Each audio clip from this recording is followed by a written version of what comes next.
Boleh bola apa ya?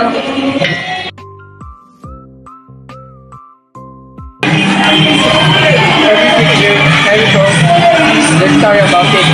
Think before you like, think before you click.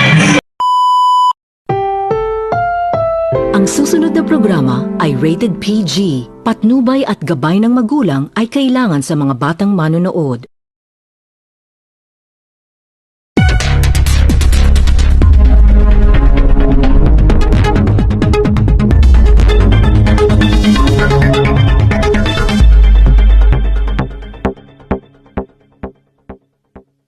Magandang araw, Luzon, Visayas, Mindanao.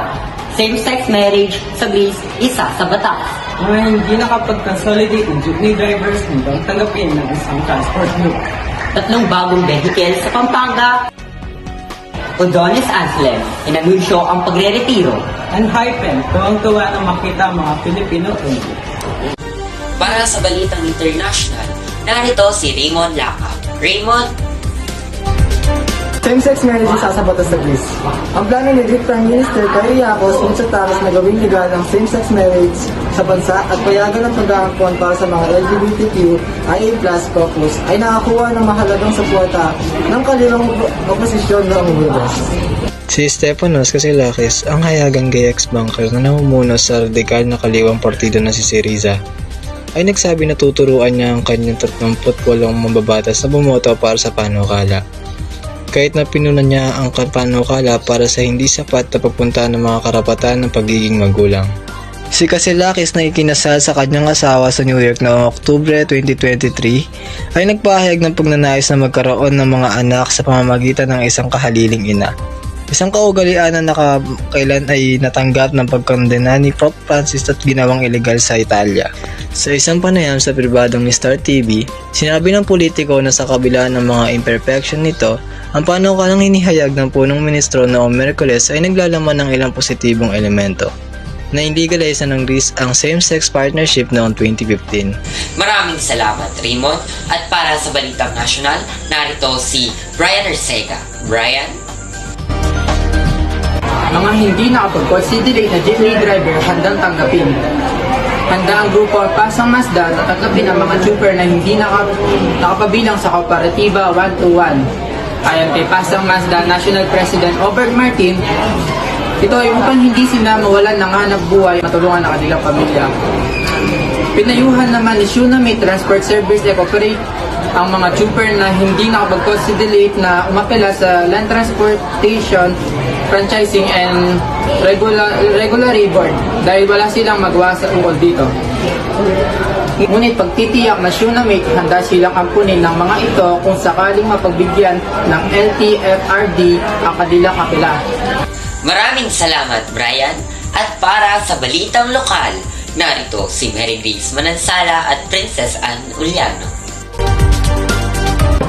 Lungsod ng San Fernando.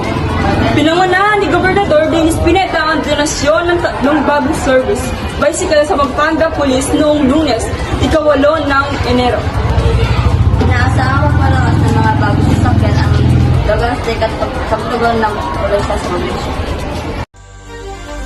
Kumusta naman natin ang lagay ng panahon ngayon at sa mga susunod pang araw, Mark Lawrence at Francel?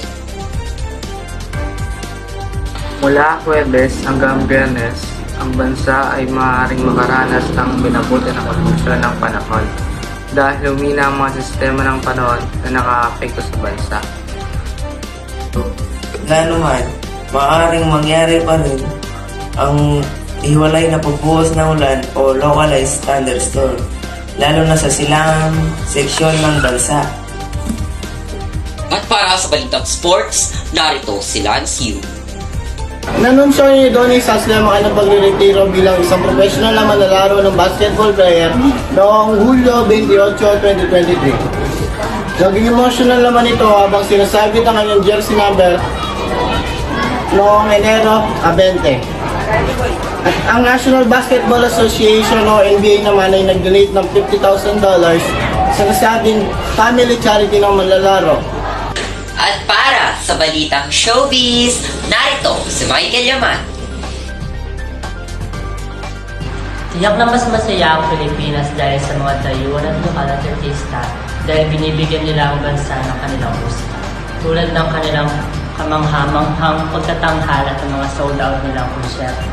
Tulad ng Inaypen, tuwang-tuwa ang grupong singer na Inaypen na makilala ang kanilang mga Filipino Engines noong Pebrero 3, 2024 sa New Clark City Stadium sa Tarlac para sa kanilang Fate World Tour.